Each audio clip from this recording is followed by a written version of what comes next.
Salut les amis, j'espère que vous allez bien. Aujourd'hui, je vous fais une petite vidéo dans laquelle je vous montre les coulisses d'un shooting pour une cliente qui s'appelle Alison. C'est une chanteuse.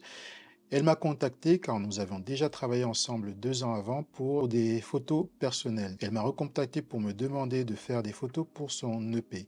Donc j'ai accepté la proposition et nous avons discuté de ce qu'elle souhaitait. Je lui ai demandé par exemple de m'envoyer des photos d'inspiration, ce qu'elle a fait.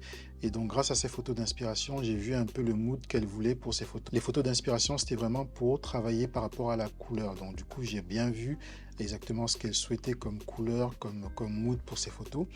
Elle voulait quand même que je garde ma patte en ayant des photos assez simples, donc pas trop d'accessoires, même pas du tout d'accessoires. Elle souhaitait des poses assez simples pour ces photos car c'était son premier EP et elle ne voulait pas vraiment aller dans tous les sens. Que je lui ai proposé de travailler avec différents fonds, mais elle a souhaité utiliser le fond Cappuccino que nous avions déjà utilisé pour ses photos personnelles quand elle était venue il y a 2 ans. Pour le premier setup, j'ai installé donc le fond Cappuccino avec deux lumières. La première lumière, c'est une lumière qu'on va dire backlight, qui est une hair light. Donc c'est une lumière qui sera derrière le modèle, en hauteur, et qui va éclairer la tête et les cheveux du modèle. Et ensuite, j'ai installé donc en face donc le Godox AD300 avec un bol beauté de 55 cm de diamètre avec une grille d'abeille, et j'ai mis un diffuseur au-dessus car je voulais vraiment contrôler la lumière avec la grille d'abeille et aussi diffuser encore plus la lumière avec le diffuseur. Pour l'appareil photo, j'utilise toujours mon Nikon D850 avec le 85 mm.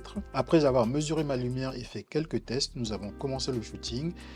Alison avait déjà préparé quelques poses qu'elle souhaitait faire pendant le shooting, mais je l'ai quand même guidée au fur et à mesure du shooting afin de pouvoir se dépasser et avoir des poses assez différentes, de pouvoir avoir un maximum de choix pour la sélection.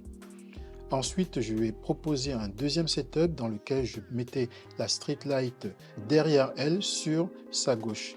Et donc, ce qui permettait toujours d'éclairer donc l'arrière de la tête et aussi son dos. J'ai choisi de mettre cette lumière derrière elle car elle avait un vêtement dos nu, et donc l'éclairage derrière elle allait éclairer aussi son dos et faire une lumière spéculaire sur le dos ainsi que sur les cheveux. Donc après avoir mesuré la lumière comme toujours et fait quelques réglages, nous avons continué le shooting, et donc vous pouvez voir quelques photos de ce shooting et les trois qu'elle a sélectionnées pour pouvoir faire son EP. Voilà, j'espère que ça vous a plu. N'hésitez pas à me dire en commentaire si vous souhaitez voir des petites capsules comme celle-ci où je vous parle, où je vous montre les coulisses de shooting que j'ai fait pour des clientes.